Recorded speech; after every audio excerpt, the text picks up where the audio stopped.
On your Wednesday episode of Locked On Raptors, our season in review continues with a look at OG Anunoby. Was he the single best thing about this Raptors season? We'll discuss that. We'll discuss his future, which is either very much entrenched in Toronto or a little murky, depending on your perspective.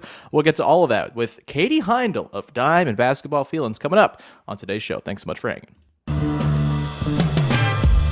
You are Locked On Raptors, your daily Toronto Raptors podcast, part of the Locked On Podcast Network, your team every day. Hey, what's going on? Welcome to episode number 1384 of Locked On Raptors for Wednesday, April the 19th. I'm your host, Sean Woodley. We cover the Toronto Raptors now for 9 seasons on various platforms. You can find all of my work over on Twitter at WoodleySean. You can follow the show on Instagram, Locked On Raptors. Just search it up. It's right there. You get clips, you get mailbag prompts, all that good stuff over there. And we got a Discord server. Join the Locked On Raptors Discord. The link to join it is in the description. Whether you're listening on audio or watching on video, come hang out. Vivek Jacobs in there dropping takes. I'm in there trying to talk about the Blue Jays. It's great. Come on in, join our little Locked On Raptors community over there on the Discord. Also, a reminder, you can subscribe for free to the podcast wherever you get your podcasts, on audio or on YouTube. It's much appreciated when you go ahead and do that as well. Today's show is brought to you by Game Time. Download the Game Time app, create an account, and use code LOCKEDONNBA for $20 off your first purchase. Last minute tickets, lowest price, guaranteed. Okay, we're continuing on our season in review series, digging player by player into the wreckage that was the 2022-23 Toronto Raptors season. And joining me to talk about the new part owner of the London Lions, shout out former Raptors 905 assistant Ryan Schmidt, head coach of the London Lions, friend of the show. I think he's been on this podcast before. Shout out to the London Lions. It's OG Anunoby. And Katie Heindl is here to dig into OG's season. Katie, how the hell are you? I'm good, man. Just staying up way too late watching playoff basketball, but no stakes playoff basketball, so that's nice. That is, you know what, Katie? As much as it stinks to not watch the Raptors in the playoffs, it is really great to be detached from the chaos and the drama and the takes that go flying around during the playoffs. I just get to be a neutral observer flinging poop from my own little corner against all of those against whom I wish to fling poop. It's great, having fun. And I more Kings Warriors, please. Although the Draymond Green thing is certainly a spicy meatball to throw into that series. We're not here to talk about the best series I've ever seen, ever. No, we're here to talk about OG Anunoby, who had himself a pretty darn good season for your Toronto Raptors. I think unquestionably his best season overall as a Raptor. 17 points, 5 boards, 2 assists, shot 39% from 3. And we know the defense. He finished with all Defensive Player of the Year votes. I believe he was 8th in the voting. We'll see about all defense. I think 6 of the 7 players ahead of him are forwards or could be classified as forwards. So might be a little dicey for all defense. We shall see. But nonetheless, leads the league in total steals and steals per game, was a menace every single night, it seemed, against whomever he was guarding. Katie, I have to ask you to start this thing off. Was the play of OG Anunoby the single best thing that happened to the Raptors this season? Honestly, probably. Yeah. Yeah. I was thinking about this like before knowing we were going to talk about him today and how much like going into the season and then in the early part of the season, I was so nervous and I kept saying like, I just want this to be the season where he gets his opportunity and he gets his runway and he gets to like play a full season. And I realized in that, I wondered if it's kind of like one of those, like, careful what you wish for. Right. Because like he got that, but the backdrop, that he got to do that. And like the team he got to do that with, not so good. So, but yes, I think, I just think his growth, the opportunities that he had this season, also just to be on a stage where I think a lot of other people, whether that's, national broadcasters, got to see I think like folks around the NBA got to see how he can play. And I think how we knew he could all along. That's just like a very cool thing. And I think a really worthwhile thing for him, whatever the future holds. Yeah, for sure. I think everything about this season for OG you can kind of look at in a positive light, honestly. Even the stuff that was, and we'll get into it in the second segment, the stuff that you could deem as like negative elements of his season, I don't even necessarily know if they were tied to OG himself, right? Like, yes, there were some swoons from 3-point range, but for the most part, I think his struggles were tied to the general busted construction of the team more than anything he was doing wrong. Right. But when it comes to sort of just everything that went into this year, I think the thing that I'm kind of taking away is, there's room for stars who don't have the ball all the time in the NBA. There's room for stars who aren't offensive engines. And I think OG is creeping into that territory.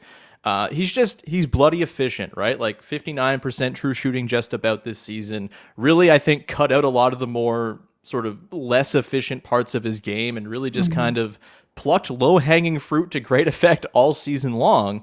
And I think it might have been my last ever blog post for Raptors HQ before hanging up the old typey fingers. What do you hang up when you retire from blogging? I'm not sure. Not Hopefully shoes. not your fingers. No, I mean, I don't use them for anything on the podcast. I could go fists only. But I think my sort of takeaway coming into the season for OG was like, just let OG do the thing OG is really good at, which is be an opportunistic scorer, be a trigger man, be the guy who can finish off plays super efficiently. Yes, there's going to be some opportunity for him to weave in some self-creation here and there, but there are other guys in the team who are better at that stuff. Let OG just kind of live in the zone where he dominates, and if you do that, it's just all of these different elements of his game that are so strong and glowing. The defense, the scoring off of cuts, the catch and shoot, 3-point shooting, all of that.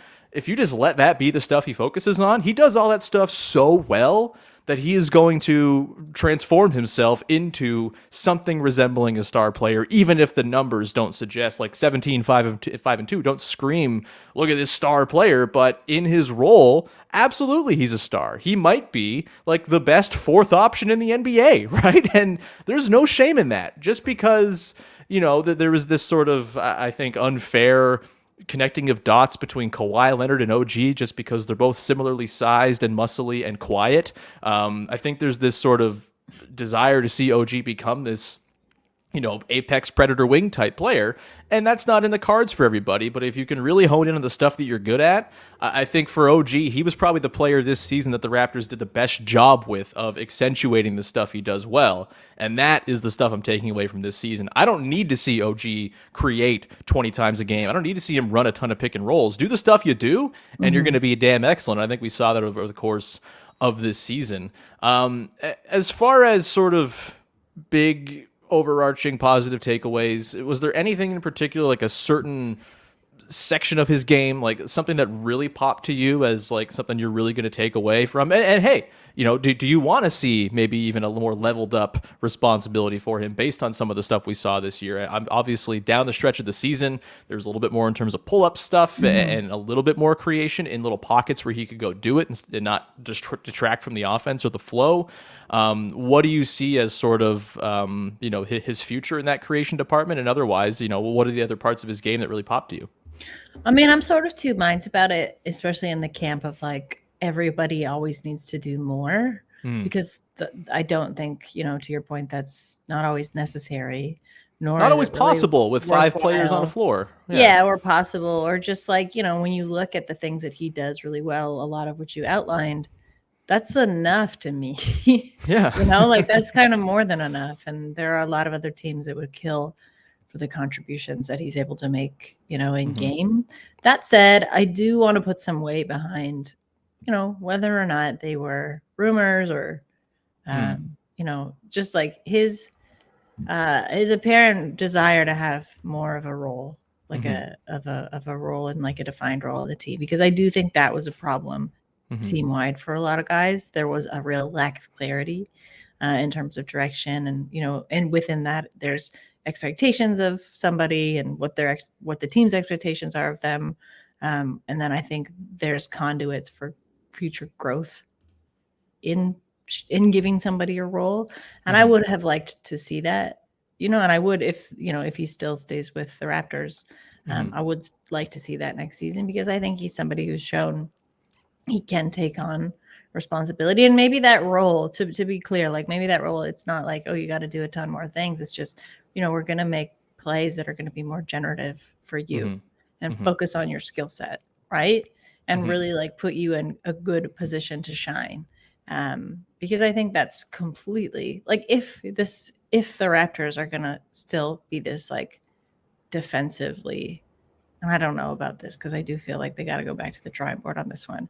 But if you're going to hang your identity right on your defense, you have the best defender. Like he's pretty right good there. starting point. So, so that's to me, like that was a really big question mark, right? To say like, no, we're like, we always focus on our defense. That's like our calling card. Whereas then it's like sometimes OG looked a little bit like, not he was lost out there, but just like there was no room for him. And there was no support. Yeah. Right, for his defense. Exactly. And I think, so just I think to me probably, I know you asked if like what I liked the best, but that's kind of tied to what I liked the best. Because what I liked the best was seeing him really thrive in that area in a way that I think we always knew he could. What I would like to see is more emphasis put on those skills.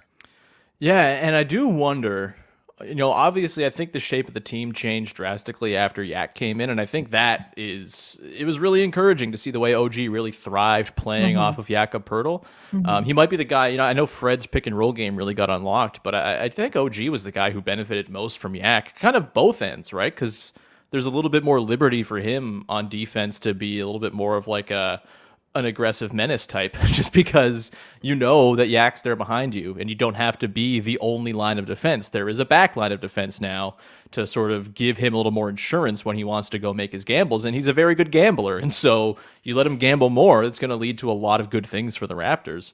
And I do wonder, I would love to get some honest on the record sort of impressions from OG as to, was the role he occupied after the Jakob Poeltl trade, was that in line with what the rumors were as to his role? Is that something he's comfortable and happy with? Because if it is, great. Because I think the way he played after Yak arrived was so encouraging. And if you can just have that be the thing that he does, he comes in and averages like 18 a game, and it's all on just efficient, created for him looks. He doesn't have a huge creation burden on his own. He can just kind of be a trigger man and a play finisher. That to me is a pretty sweet thing to have in a fourth option on the floor. And I think Yak's arrival allowed that to kind of happen, because that's one guy who doesn't demand the ball. Like Yak's buckets come through the flow of the offense, crashing the glass, that type of stuff. Whereas OG's, it is more tied to the flow of the offense and the dispersal of touches. And there's just more touches for him, more plays you can design for him when there's one guy on the floor who's not actively seeking the ball. The way it was, I think, a tension point when Gary Trent Jr. was in the starting five, which we're going to get to in a sec now. We're going to dig into the sort of role tensions, the overlap areas where OG maybe didn't quite thrive this season, and talk about all that coming up in just a sec. Before we do that, however, got to tell you about our friends over at Ultimate Basketball GM. Maybe you're the type of person like me who, when I play a sports video game, yeah, it's fun to play the games, I guess, but mostly I'm just there for the transactions, baby. I'm there to set my team up and sim to the offseason so I can do GM work and make trades. Ultimate Pro Basketball GM is a great way for you to scratch that itch in a very easy and fun game environment. With Ultimate Basketball GM, you get to manage every strategic aspect of a franchise, playing through seasons and leading your franchise and fans to glory as you build a historic dynasty. In the simulation, you're responsible for it all: trades, drafting, hiring the right coaches, dealing with big personalities, navigating your franchise through free agency and the draft, all the ups and downs of multiple seasons. And a challenging, realistic game world is where you get to apply your trade. Ultimate Pro Basketball GM is completely free and playable offline. Play on the go as you want and when you want to. You can play with friends, set up leagues with them as well. Locked On Raptors listeners get a 100% free boost to their franchise when using the promo code LOCKEDON in the game store, so make sure you check it out. To download the game, just visit probasketballgm.com, scan the code on the screen if you're watching, or look it up on the app stores. That's probasketballgm.com. Ultimate Basketball GM. Start your dynasty today.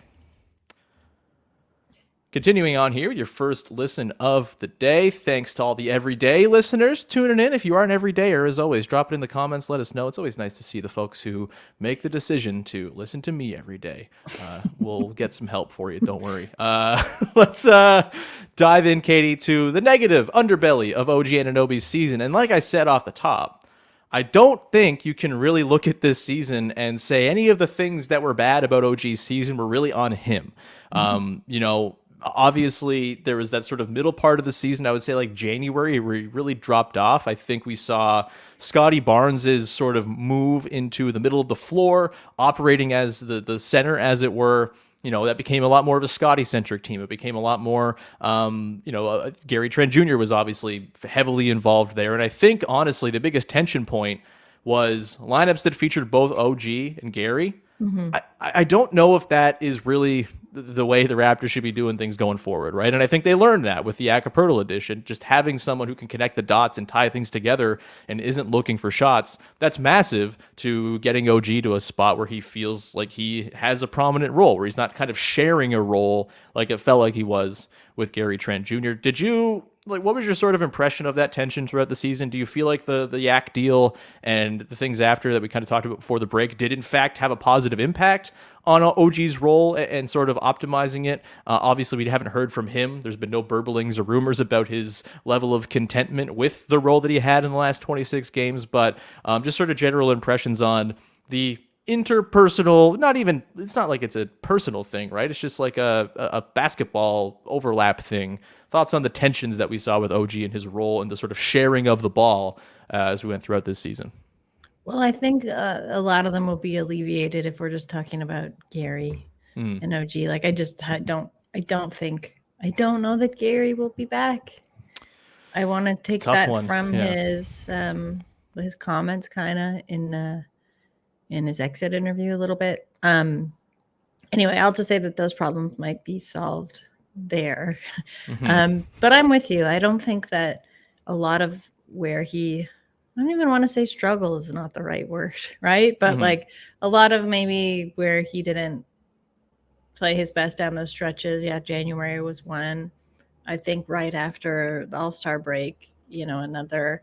I don't think that was really due to him. I think that was what we were talking about earlier, where, he's not often within these rotations put in the best position to capitalize, on his skills on the floor, or they're not really calling on him to do that.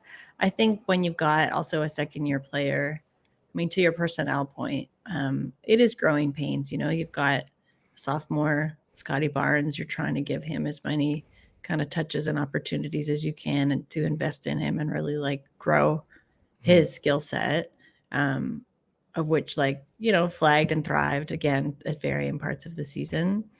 I think if we are being told that this is sort of the team's going to be focused around Pascal Siakam and Scotty Barnes, then I do think that's probably the messaging internally as well.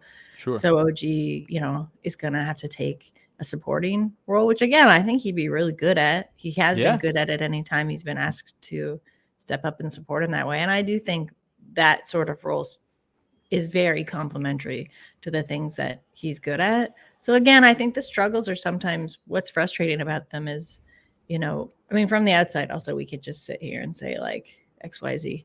And I get that wasn't always possible with the injuries, and them being down a lot of guys throughout the season. But I would just really love to see whether it's a coaching change or a different approach to coaching, if all the coaches that the Raptors currently have stick around to focus on OG, because I think where he's struggled is just because he hasn't been prioritized. Yeah. And I think the other times he can struggle is when, there's injuries, there's guys out of the lineup and he's kind of spread too thin and has to do a little too much in terms of creative burden. I think we saw that during Pascal's injury early in the season, right? He can do it in a pinch, but you ask him to do it over the course of full games, it's going to be a challenge. And I think kind of to spin this as far as improvement areas for OG coming into next season and things that I'd like to see him kind of refine and work on. I do think he is a touch of playmaking away from maybe kind of leveling up into a different type of player, a more prominent player within the team, just because they're itching for playmaking. They're itching for dudes who can create stuff. And he is a walking paint touch. Said it all season long. He gets the ball. He drives like not many people can stay in front of the bowling ball, man. And it's what he does when he kind of gets inside that I think leaves a little to be desired. His shooting around the rim, I think, obviously he's dunking everything all the time, and that's very nice to see. Just pulling up his shooting numbers, though, 54% from 2-point range. That's his percentages from, never mind. He was like 70% from inside 3 feet. Never mind. He's excellent from the rim. It's the 3 to 10 feet, the sort of short mid-range where he really struggled. And I think that comes down to him not having a ton of options there, right? He kind of gets walled off, and his playmaking, I think, is maybe just like a smidge slow in those situations. And so, there can be turnovers that are baked in there, forced shots with lots of contest around. Like, I think that's sort of the next phase of his game is once he makes contact with the paint, is he making that quick next read? And I think, it's there for him to do it with more reps. And I think in sort of a souped up third, fourth option role, there will be times for him to kind of hone that in and improve upon it. And he'll play with, I think we saw lots of improvement in terms of like him and Scotty as a duo to run with second units. I think there will be opportunities there for him to, as Katie sneezes muted. That's good job on the mute there, Katie. Allergy season. But yeah, I just think, from the sort of the playmaking from the middle of the floor perspective, that's, I think, the sort of next step here. If that doesn't come, he's probably capped out around what he is as a player right now, which is a very, very good player, a star in his roles we've talked about. But there's any sort of uptick in the playmaking and the quickness with which he's making those reads, the sort of diversity of plays from which he can make reads, whether he's working the short roll, whether he's running pick and roll and making plays going downhill, something that maybe a 3-point shot could unlock is a bit more of a weapon for him. I think that to me is sort of the next step here. If there is to be another step taken by OG towards stardom, it's playmaking, I think, hands down. The efficiency's there from all these spots on the floor, essentially, outside of that short mid-range. Any sort of thoughts on that, or any other areas that you'd like to see OG really refine coming into next season? No, I like all of those. I mean, the playmaking, it's so funny because it's like, the team obviously knows this is what they need. And you have somebody who's shown that he's capable of doing it. And again, it's still just like, what's up? But has he shown that? Like, he had 2.7 turnovers to 2.7 assists per 100 possessions this year. Like, I don't know if he has shown the playmaking chops. I think there's been flashes. Like with most of the players on this roster, there are flashes where you want them to grow. It's just, I think this is like kind of my main problem and takeaway with, like Vision 6-9, hopefully coming to an end, is when there is no direction. When you're like, we're just going to play free. That's like just as bad as I think overburdening athletes with way too much direction or way too much like specificity. So I'd like to see him try it more, and then and to then have like plays that support it. Because and then if it doesn't work, fine, toss it out the window, but like I don't think there's been like a proper sort of sample size to get a good judgment on that. But everything that you said I agree with. I feel like there was, and I don't think I'm imagining it, maybe like last season or early this season, there's been flourishes where OG has been like a decent 3-point shooter, especially from the corner. Well, he's always been good from 3. That's like kind of been a rock solid, steady staple for him. I wouldn't say it's rock solid because I wouldn't say the shooting is rock solid for any Toronto Raptor. But that does feel more of an attainable goal, perhaps, than the playmaking aspirations. I mean, I think certainly off of that, a little more volume from him would be lovely. I mean, we saw him putting up 8, 9, 10 threes a game down the stretch of the season, and that's where he should be. He had 7.6 attempts per 100 possessions this season. That is the lowest he's had since 2019-20, where he was still kind of in the growing phase as a player. Like, he should be taking 10 threes a game. He's really good at them. And I think if you are building this thing around Pascal and Scotty as your 2 pillars, like having a very good catch and shoot 3-point shooter around that is going to be essential. Having multiple guys who can catch and shoot is obviously the preferred thing, but just considering the construction of the team, OG takes on such prominence and importance in making that starting five work right now. And, barring Pascal becoming a 45% 3-point shooter over one summer, that's still going to be a massive thing on OG's plate to sort of carry the day with a lot of 3-point volume for this team. His 3-point attempt rate dropped to I think a career low level this season as well. The lowest he's had since 2019-20. So that's I would like to see Which that isn't tick up surprising, given how much they're trying to share the ball around in that sense. Though I don't agree that's always the best decision. Yeah. We're going to come back on the other side to get into the future of OG Anunoby. There was a lot of trade rumors around this guy going into the trade deadline, Katie. I may have said some things on this podcast that I no longer believe. We'll talk about that and get into our Discord question of the day, which has to do with the OG trade saga as well. We'll get to that momentarily. Before we do that, however, got to tell you about our friends over at Game Time. Buying tickets for your favorite event should not be stressful. It should be easy. You should be able to do it on a whim. Maybe there's a game in your town that you weren't thinking about going to, but you had your night free up and you want to go on short notice. Game Time is the place where you can forget planning months in advance. They got deals on tickets right up to the day of the event. You can get exclusive flash deals on tickets for football, basketball, baseball, concerts, comedy, theater, and more. And the Game Time guarantee means you'll always get the best price. If you find tickets in the same section and row for less somewhere else, Game Time will credit you 110% of the difference. That is a wonderful promise. Get images of your seat before you buy so you know exactly what to expect when you arrive. Buy tickets in a matter of seconds, just 2 taps, and you're set, and tickets are sent directly to your phone, so you never got to dig through your email. I hate doing that at the door, or I'm trying to sort through my phone. Maybe there's a million people around and the service is slow. You can't get your proper ticket up. No worries anymore, because Game Time's just going to send those tickets right to your device. Snag tickets without the stress with Game Time. Download the Game Time app, create an account, and use the code LOCKEDONNBA for $20 off your first purchase. Terms apply. Again, create an account and redeem the code LOCKEDONNBA for $20 off. Download Game Time today. Last minute tickets, lowest price guaranteed.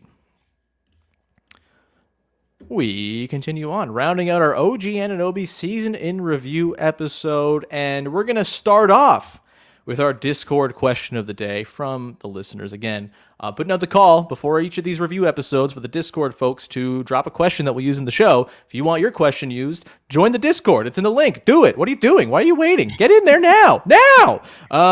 Okay, question today comes from Ben Chapman.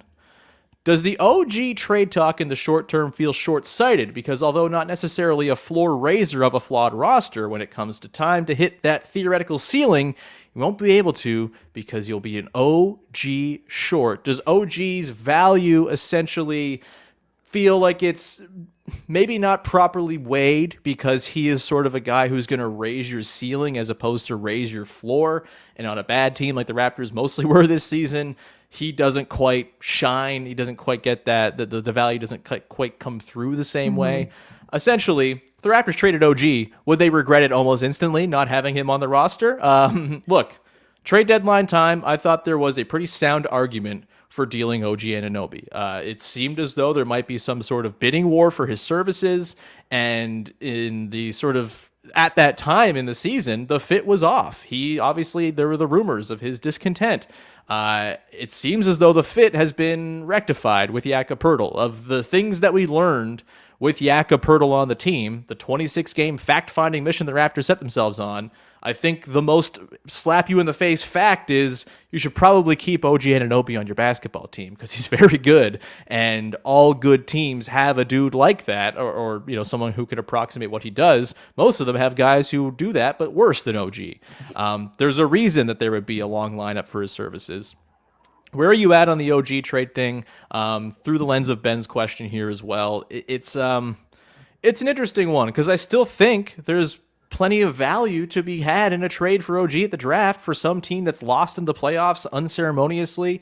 You're probably getting the similar sort of haul you looked for at the deadline, but is that even worth it? And is it better to just have OG be part of the solution going forward? I've come around to, I think you should just keep OG we'll talk about the extension stuff in a second here, but he's really good, Katie. It's really, really hard to think about moving on from that guy because, as I said, even when I was proclaiming the Raptors should trade him or at least consider it long and hard, I was mindful of the fact that you trade OG, you might spend the next 20 years being like, damn, why did we trade OG? Yeah, that happens, I think, with any trade. But like, I get your point about return. And I do think that was where, when it seemed like the Raptors were backed into a corner at the trade deadline, I think that's why he probably looked like the most enticing person to be able to offer for the largest return. And my problem with that, as much as like I got the logic, is the returns didn't even seem to be all that specific to what the Raptors needed at the time. It was just like almost like a grab bag, right? You're like, well, let's just try and get back as much as we can, and then figure it out. A lot of fake first rounders seemingly thrown around. Yeah, which is like, that doesn't address any nonsense. of the very real problems that have just gotten worse and worse with this team. So I'm kind of at this point, like, you should keep him. You should try your best to keep him. My only, maybe just like, I still wonder, is whether your coaching staff and like the front office to a degree has become short-sighted on OG because they have had him for so long within the team system. And I think there's a natural closure of like even expectation and what you can ask of somebody that may be remedied. And I think that's why you see a lot of players who get traded who are very good, but maybe they're, maybe they're not your starters. Maybe they're coming off the bench, or maybe they're like, the best fourth guy on a team or something. Get so much better when they get traded, especially when they've been traded from a team that they've been on for quite a few seasons, because there's just like it's just like a fresh start and like a bunch of fresh eyes. Right. Yeah. And I think sometimes that is more beneficial. And that's the only reason I would wonder if a trade would be, and that's like solely for OG, not for the Toronto Raptors, right? If a trade would be worthwhile for him, or maybe he'd look at it as a worthwhile option still, to go somewhere different and see, what other ideas they've got for him. If they can, if the Raptors can sort out the salary stuff and decide like, okay, here's the plan that we have for you.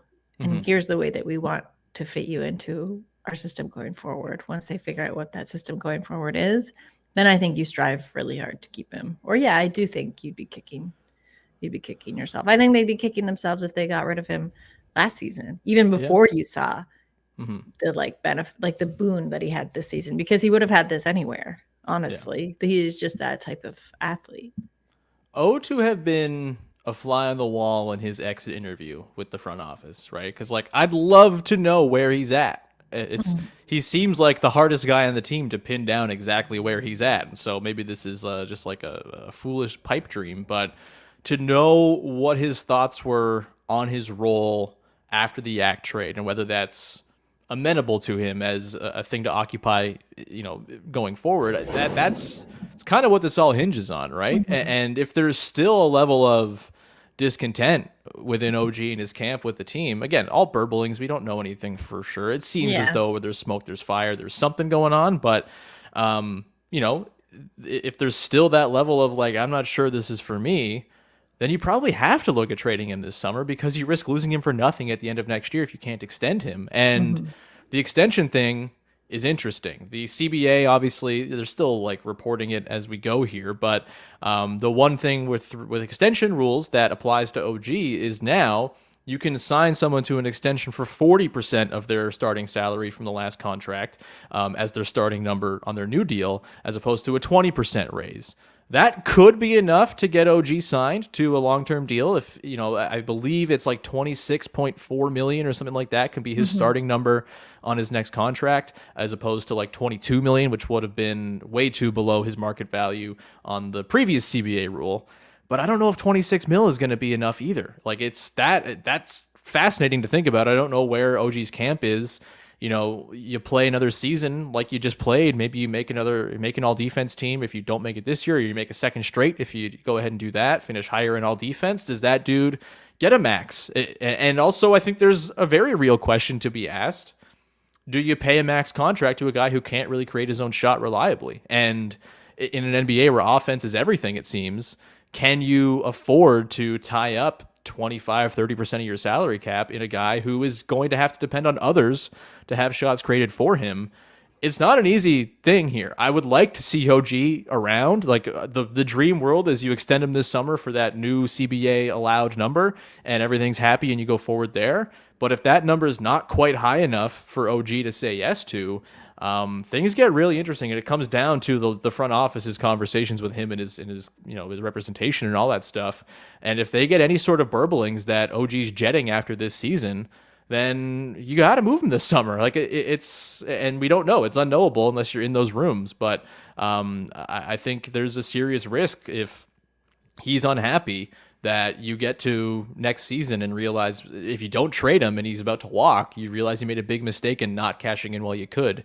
It's one of the many layers to this Raptors offseason, Katie, that I am glad I don't have to cut through because it seems like a real hard job the Raptors front office has lined up for themselves.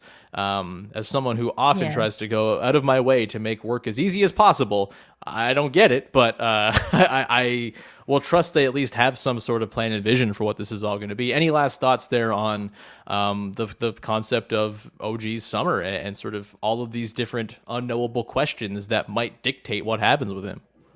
I think OG's concerns are probably most fans' concerns, right? Mm-hmm. Which is like, what is this team going to be next season? Mm-hmm. And how does it get there? Mm-hmm. Like you've had your two sort of retooling seasons. These were the ones that we were told, like, we're going to take a good look and see what we've got and see where the problems are. The problems are very clear, and I think there have to be myriad big changes to address those problems. So I think if you're OG, if you're his agents, you're looking at what are the actual plans in place to do that, and not just platitudes of like, we're going to rely on our core and their experience and like there have to be significant adjustments. So, I mean, I think like both sides will know pretty quick. Yeah. Right. Like whether he even wants to stay, and that's based on like what the team's intentions are. So I'm very curious. It's going to be I think a pretty telling offseason for the Raptors, and a very interesting one. Yeah, there's no more hiding your cards. Like everything's going to be out there on display this summer, I think, as far as their intentions and their sort of philosophies. Gotta be. Yeah, with OG, it's again, I'd love to see him back.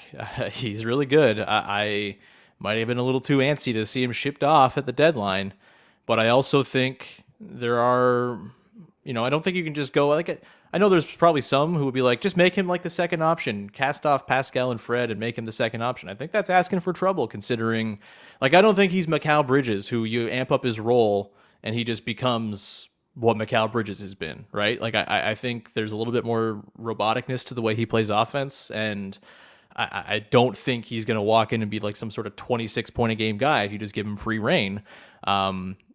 But maybe he fancies himself that, and it's all very ethereal. I also do wonder how the Nick Nurse thing plays into OG specifically. I think there was kind of thought that, the OG Nurse connection, maybe it wasn't the soundest throughout the season, and if Nurse is gone, maybe that's OG's green light to sign up that extension and say, hey, baby, let's go with a new coach who I maybe don't like, or maybe I like a little bit more. I'm just speculating, but it's just kind of connecting dots of things you hear over the course of a season. Katie, this was lovely. Any parting shots before we round this thing out? Any thing you want to promote for the good people out there? No. I wrote something about Russell Westbrook because of course I did. But that's on Gaming Society, just given how great he played. I think even though the Clippers lost, still in game 2, but definitely in game 1.